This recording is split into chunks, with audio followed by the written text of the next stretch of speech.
Hello everybody and welcome back to another Team Memes Not Meta video, and in today's video we have another great deck profile for you today, and courtesy of Andrew E. Andrew, thank you so much for being here to show off this wonderful deck profile. I gotta know, man, what are we taking a look at?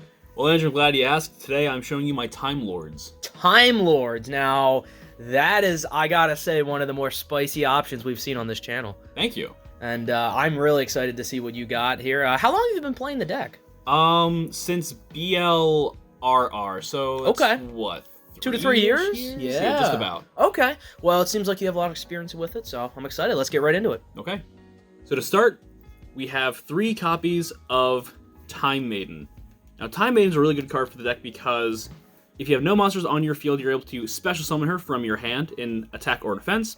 You can tribute her to grab a Time Lord with 0 attack or defense, doesn't matter on the name. And if she's in your graveyard, you can banish her, summon a Time Lord, ignoring its summoning conditions from the deck with 0 attack or defense. So that's really good all around because it can get Time Lords in your hand. But at the end, I can show you something really cool that she can do to get you a big card advantage when you're going first. So after our Time Maidens, we're playing 3 copies of Michion the Time Lord.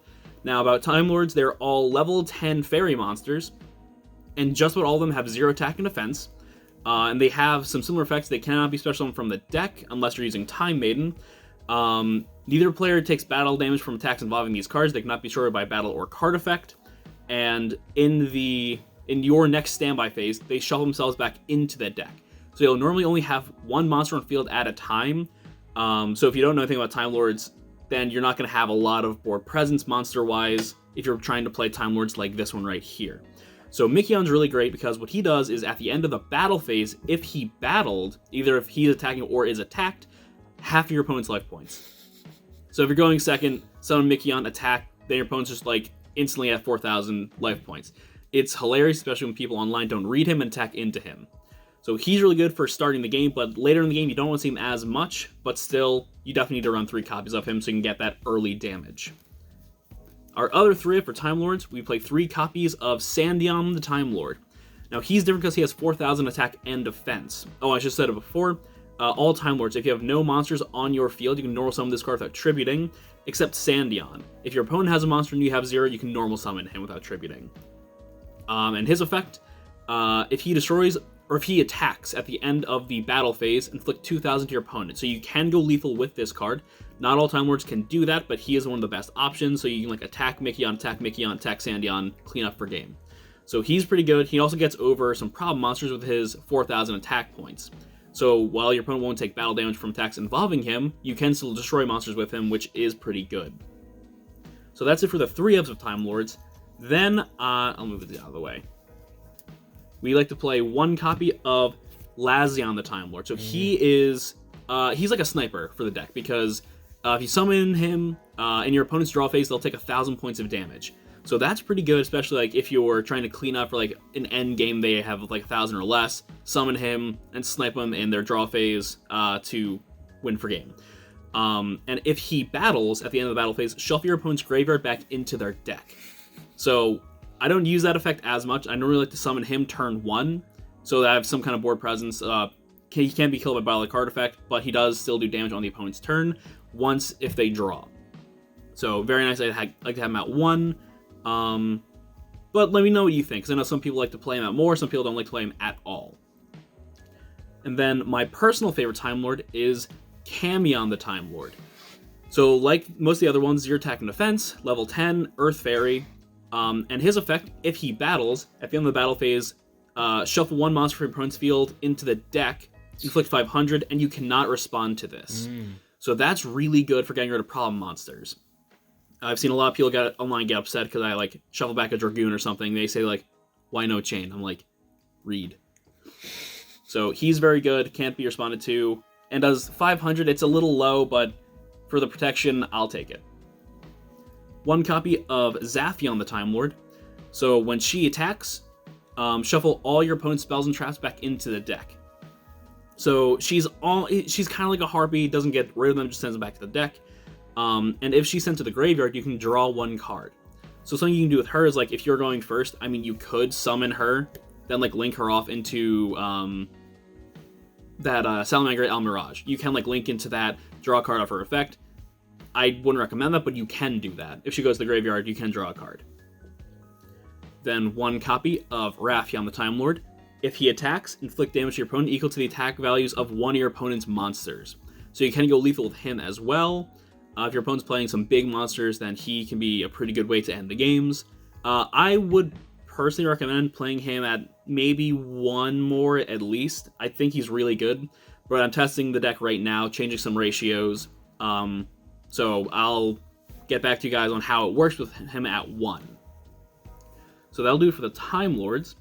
Then finishing out the monster lineup, I am playing 3 copies of Ash Blossom, because very good card. Good card. What else can you say for Ash Blossom? Good card.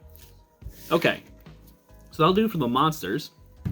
And for the spell lineup, I'm starting with 3 copies of Fury of the Kairyu-shin. So this is a really funny card. You can play it to grab a torrential tribute from your deck. So we're doing that because Time Lords can't be destroyed by card effect. If you go first, grab Fury, set up a Time Lord, set a torrential tribute, you can disrupt a combo, because not every monster has the same kind of protection, and it has a secondary effect. If a water monster you control would be destroyed by card effect, you can banish the card from your graveyard instead. So if you have like Zaphion on field and like her effects are negated, you can still banish this to protect her from being destroyed by card effect. So you won't see that a ton. I've seen it a few times in a few different duels. It has helped on some occasions. Next, playing 3 copies of Pot of Extravagance. So glad this card is like dropping in price a bit. It's becoming a little bit more budget friendly.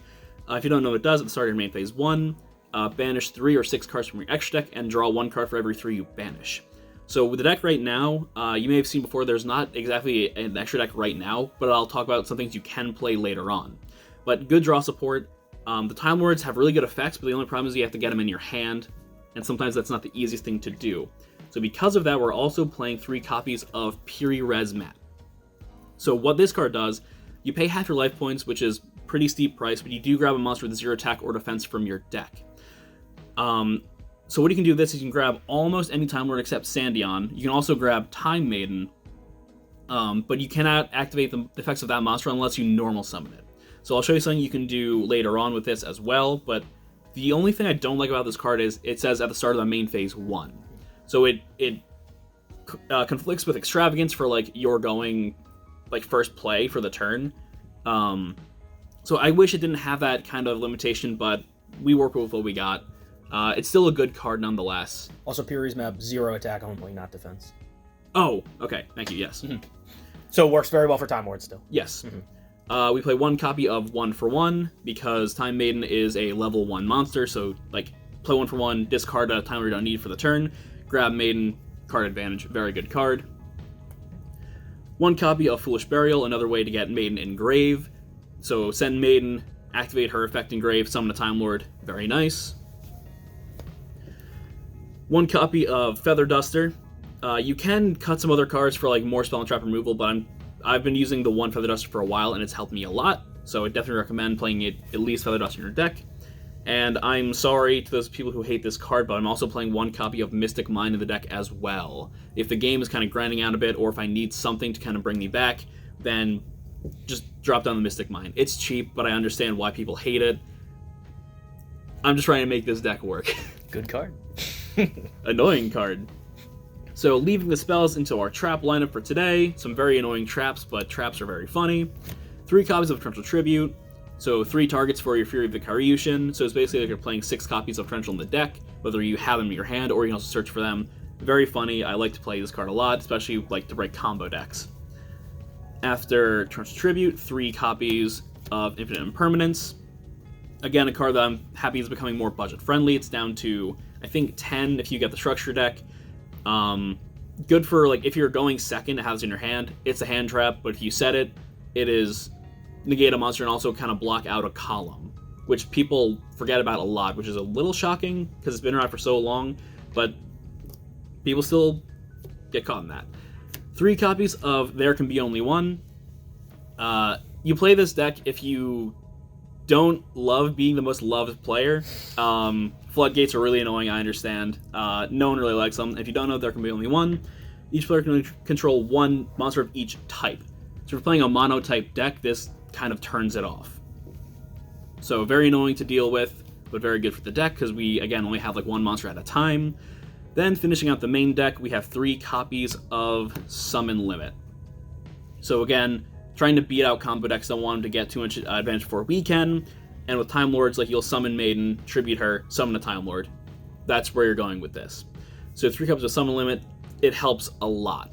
And then some things you can do extra deck-wise, if you play cards like Metal Reflect Slime. That is a trap, sure, but summons a level 10 monster, like trap monster to your field. So you can summon a Time Lord after you, summon a Time Lord, summon Reflect Slime, then you go into your trains. So you can play Gustav Max, Liebe, Dora, like all those rank 10s you can play in this deck. And playing Gustav Max, it's another way to burn for 2,000. So I've played this deck with the trains before. It worked really well. I'm just trying something different for right now to see what else this deck can do. Then going into Liebe, 6,000 attack point beat stick and just, running into other monsters. Choo-choo. Choo-choo. And then I'm also running some kaijus in a side deck for right now. So you can play, Interrupted. Interrupted, put a monster on both sides, but since the kaijus have to attack, I recommend that you give yourself the lower one. So you can swing Raphion to the opponent's big star-eating kaiju, that one. One more thing for the deck. Metaion the Time Lord. I would play it in the deck, I would cut something else out, because Metaion's effect shovels all monsters on your opponent's field back into the deck and deals 300 for each. I will be playing that, but I don't know where it is right now. That's why it's not here today. All right, well, thank you very much, Andrew. Any final thoughts on Time Lords in the current meta? So in the current meta, it'll never be meta, but we don't want it to be. It can deal with decks that pop monsters. So anything like pop monster effects, we don't really care. If you're playing Time Lords, you need to worry about things that negate monster effects and then go from there, but the other big thing is banishment. Time Lords can be banished super easily, and Maiden you can activate her effect on your turn. You can't have a monster be banished, then summon her, or activate her in grave on the opponent's turn. So you need to really worry about, this is going to sound horrible, but Dark Magician. That is a horrible matchup for the deck with Dark Magic Circle. They summon a Magician, they're banish Time Lord. It's really rough. But, with that being said, we also have a really easy time dealing with cards like Dragoon, because we can be popped by his card effect. So they can attempt to pop your Time Lords twice, they just can. If they try to negate it, they're still going to be alive. So Dragoon isn't too much of a threat. Destroy Phoenix Enforcer, they can take care of your back row, but you can kind of bait it out with Imperm. So if he activates to pop your back row, flip Imperm, negate his effects, and then you can still swing. And there is one thing I'll show you in a little bit, but that is pretty much it for right now. So something I want to quick show you guys with Time Lords, it's not combo heavy, but what you can do is, if you have one copy of Maiden, really fun, you can normal summon her. I know I said you can special summon her if you have no monsters, but you want to normal summon her first. So normal summon Maiden, tribute, search your deck for a Michion. Michion is very good, but assuming we're going first, we don't want to summon him because he can just kind of get negated. That's one copy less we work with. So adding Michion to hand, we have Time Maiden in grave. We can then banish the Maiden to summon from our deck Lazion in defense. That way we have a wall to go into the opponent's turn with, does 1,000, and next turn we also have Michion in hand. So Maiden really opens up the deck for what it's worth. And the deck is also extremely budget. So all the Time Lords are Michion's the most expensive, $2 or $3, but other than that, a lot of them are $1 or less. All right, Andrew. Well, thanks so much for the deck profile. Really appreciate it. And if you have any questions, go ahead and leave them down in the comments. We'd love to answer them. Leave a like, subscribe, and join our Discord. Isn't that right, Andrew? Shouldn't they join our Discord? Yes. Join our Discord. We're cool. We have fun there. I think it's a really good time, and I think you'll enjoy it too. Yeah, link down in the description. As always, go ahead and do that. It's on all of our videos. And this has been another Team Memes Not Meta deck profile.